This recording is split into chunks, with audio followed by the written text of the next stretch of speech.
Ah, there you are. I do apologize. I was way late, and Welcome to Hotel Transylvania. We hope you have a monster of a good time.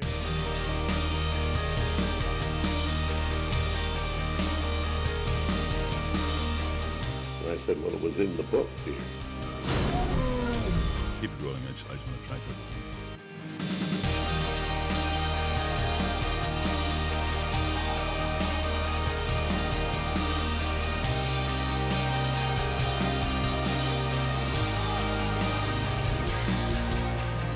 Hi, I'm David Molina. I'm Sue Shakespeare. And I'm Terry Shakespeare. And this is Creative Capers Entertainment. Creative Capers is basically a creative think tank. We have a lot of different things we can do. One thing that we do best is create new worlds and design characters and do design work for all kinds of companies in Hollywood and worldwide. It's a pooling of really solid, strong creative talent in one place that is available to Fortune 500 companies, the Disney's, DreamWorks, Universal Studios of the world, as well as advertising groups and smaller organizations. It's a combination of creative ability that is made available to the world at large and to clients throughout the world. In a nutshell, Creative Capers is all about family entertainment. And we mean by that, we mean in family entertainment, cartoons, design, theme park, etc., etc. I found Creative Capers through actually one of the workers here, Alarise. She contacted me asking if I would be interested in working as a freelancer on an animation project they had going at the time. I found them through another friend of mine. We were starting our own studio, and that's how I met Terry, Sue, and Dave for the first time. I got my opportunity to work as a freelancer for Creative Capers from someone that I had met through Women in Animation. Her name's Jessica. She works here. It was around Christmas time and they were shorthanded, so she recommended me to help out for a few weeks, and it kind of started from there. Creative Capers actually found me.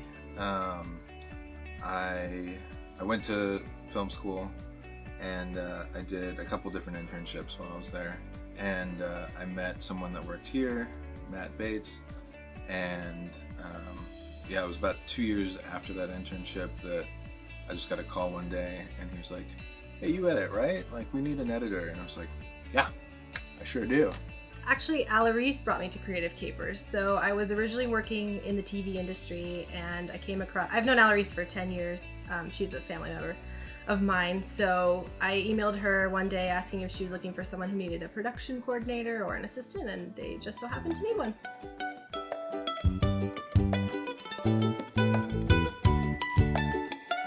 I'd say the atmosphere here at Creative Capers is creativity number one, you know, and making a place that people are comfortable. A feeling of family is really important. We don't have a time clock for everyone to punch in. A lot of this we learned from working at Don Bluth and Disney.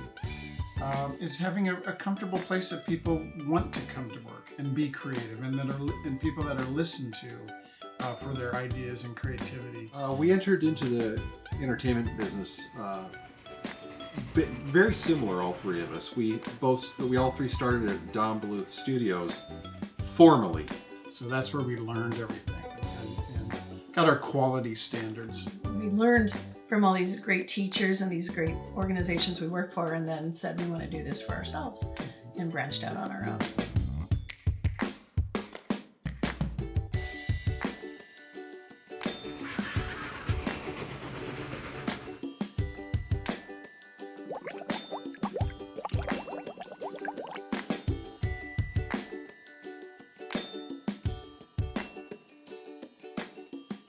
What do I do here? Man, I do a lot of different things. What I do at Creative Capers is that I'm an animator and designer. Sometimes I'm a producer, sometimes an assistant producer, sometimes a production manager. Project managing, painting, animating, creating vector assets. And sometimes I'll do storyboards, kind of a bit of everything. I am a character designer when they need me.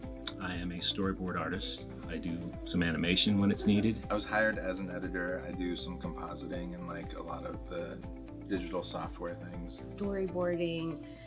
I do some voice acting, so I've gotten to do some scratch tracks here at work. So a little bit of everything, just keeping it fresh.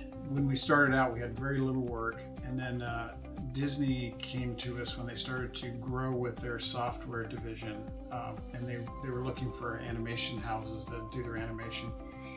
So a friend of ours came to us and asked us if we wanted to work on a game called Mickey Mania, which is a Mickey Mouse game, obviously. And so that was the beginning. We started hiring people and figuring out, we never done that before. So we invented everything, rented a space, and then built a little team. And then Disney gave us more work and more games and more games. So finally, we were doing like 5 games simultaneously over the years. But that was the first defining moment, I would say. So what I love most about working at Creative Capers is that the atmosphere here is very friendly. It's like working with a big family. And we get to work on so many different projects and for so many different clients. It's really an environment of playfulness, which I think is something that I didn't have in a corporate setting. So I'm really grateful to be able to do that now. A really great group of friends on top of being a work environment. And I think that actually adds to our work and adds to the storytelling and makes things stronger. I think what's most exciting is just to be able to learn new things based on the projects that we get in. We're not cubicles just doing one job and that's all we do. It's a small studio. Depending on the projects, we learn new software, we rise to every challenge, and we meet the needs of our clients. So it's always exciting. The creativity involved taking something and creating something from just words. And now, in color, The Wonderful World of Walt. There was an incident happened one time. I like animals. We had this big yard, and a friend of mine raised goats. The Wonderful World of Walt came from David and I, of course, our love for Walt Disney we've had our whole life is a big part of that, but we were given a lot of recordings of Walt that he did in the late 50s, early 60s for his daughter for a book. And it's hours and hours of interviews and very, frank and personal Walt interview. It's not the kind you would see on a TV show. It was just really him. Stop motion animation is something that we never played around with, or very little in the past. And it's just something in our career we didn't pass that.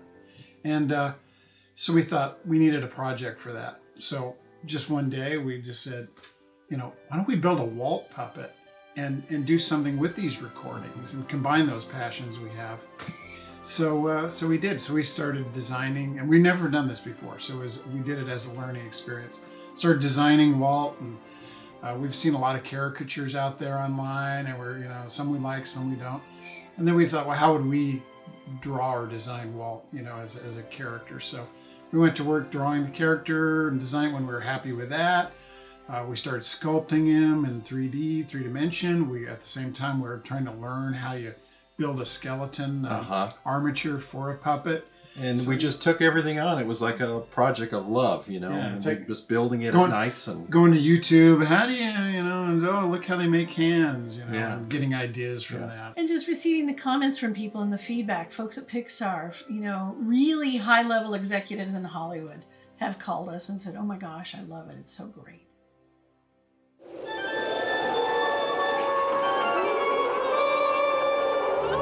Good evening. It's me. Scary Terry. Oh man, spooktacular. Like a lot of us are into that time of year.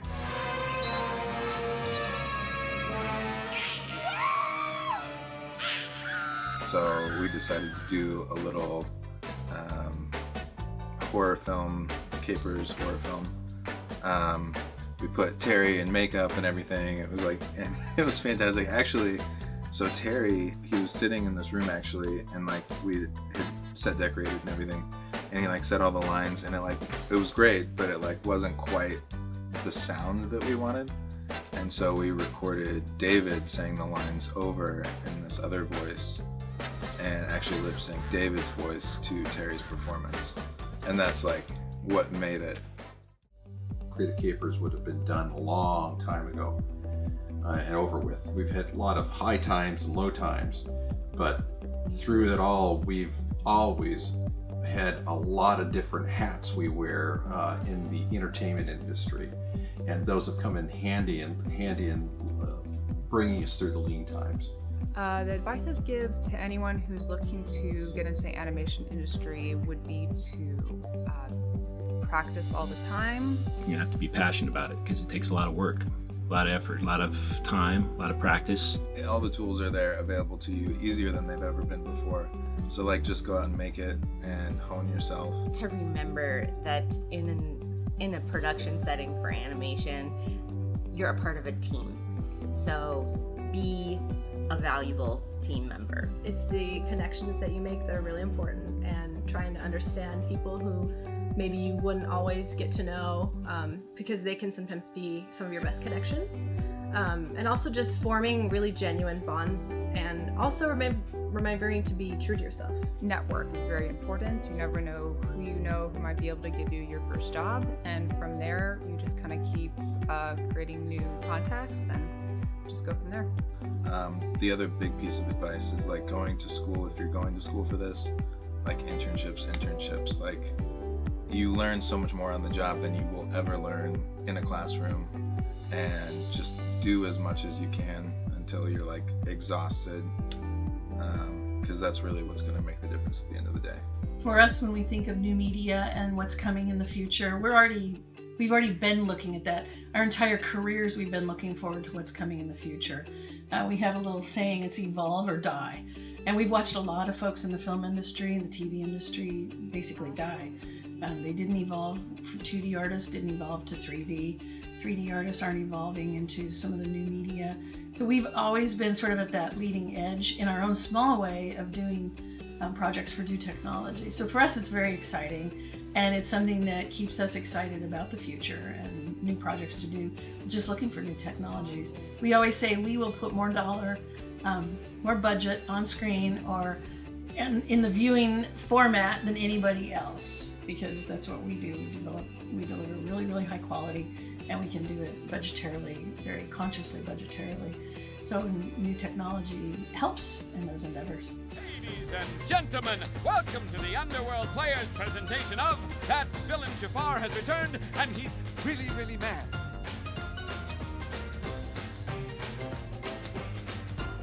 There, good as new, or maybe even better.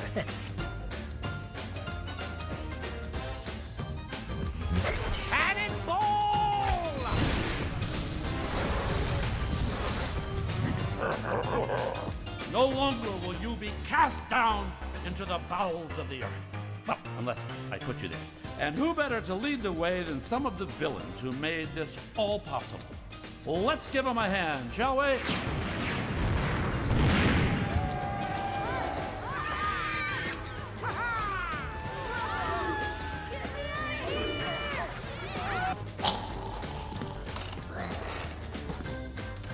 All right, who's been messing with my book? Whoa!